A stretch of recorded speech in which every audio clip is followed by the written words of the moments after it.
আসসালামু আলাইকুম ওয়া রাহমাতুল্লাহ।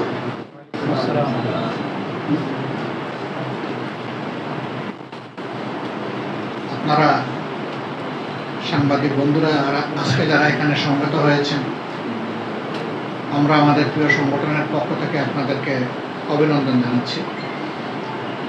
একই সাথে I like to welcome again to our honored guest, His Excellency, the Ambassador of Republic of Korea, and his colleague also. সম্মানিত বন্ধুগণ,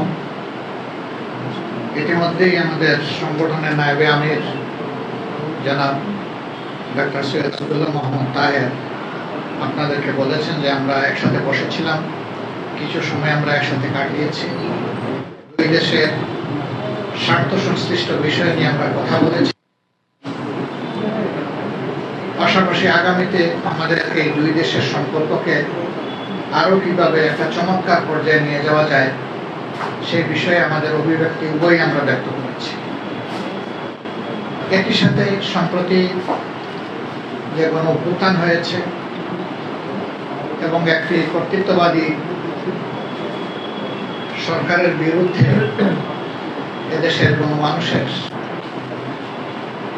যে লড়াই ছিল 15.5 বছর ধরে চলে আসছিল, সেই লড়াইয়ের পরিসমাপ্তি পর্বে আমাদের দেশের ছাত্র তরুণ যুব সমাজ কোটা সংস্কারের দাবিতে যে আন্দোলন করে, সেই আন্দোলনকে দমানোর জন্য সরকার যে কুৎসিত পথ অনুসরণ করেছে, সেই পথের কারণেই অসংখ্য জীবনের বিনিময়ে, হাজারো মানুষের ত্যাগের বিনিময়ে, দেশে প্রবাসে একই সাথে লড়াইয়ের বিনিময়ে এই জাতি সাময়িকভাবে মুক্তি পেয়েছে।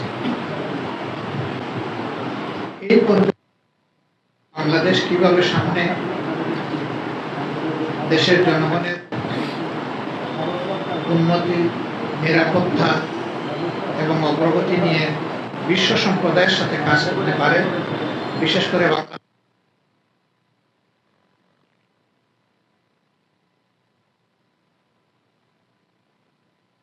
করেছে সম্প্রতি আন্দোলনে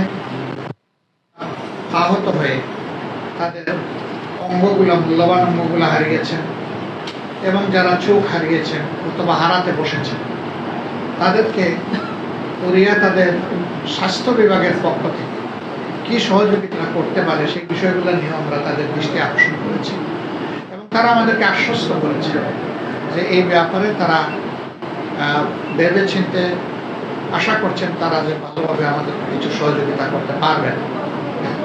এই মুহূর্তে এই সহযোগিতাটা আমাদের বড়ই প্রয়োজন, নইলে অনেকগুলা জীবন আজীবনের জন্য পঙ্গু এবং বিপর্যস্ত হয়ে যাবে। আমরা আমাদের দেশের ডেভেলপমেন্টে তাদের যে স্কিল, অভিজ্ঞতা, সেটাকে কিভাবে আরো বেশি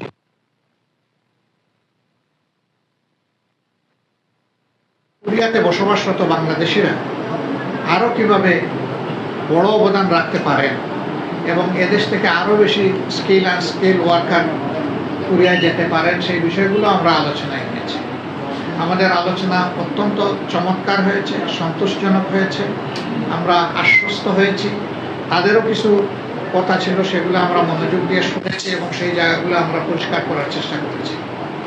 আমাদের মনে হয়েছে যে তারা পুরোপুরি কনভিন্সড হয়েছেন আমাদের কথায় এবং আমাদের সমাজ প্রেক্ষাপট সম্পর্কে আমাদের কাছ থেকে তারা একটা স্পষ্ট ধারণা পেয়েছে। তো আমরা আবারও আমাদের দেশে কোরিয়ার যে মাননীয় রাষ্ট্রদূত আছেন তাকে আমরা আমাদের অন্তরের অন্তঃস্থল থেকে আমরা কৃতজ্ঞতা জানাচ্ছি। 15.5 বছর আমাদের উপর তাণ্ডব চলার পরে এই অফিস খুলে বসেছে আমরা মাত্র 2 মাস। এই অবস্থায় তারা আমাদেরকে দেখতে এসে আমাদেরকে সম্মানিত করেছেন, এই জন্য আমরা তাদের কাছে কৃতজ্ঞ, আমরা ধন্যবাদ জানাই। একই সাথে আমরা আশা করি দুই দেশ আগামীতে পারস্পরিক শ্রদ্ধা এবং সহমর্মিতার ভিত্তিতে আরো বেশি সামনে এগিয়ে যাবে।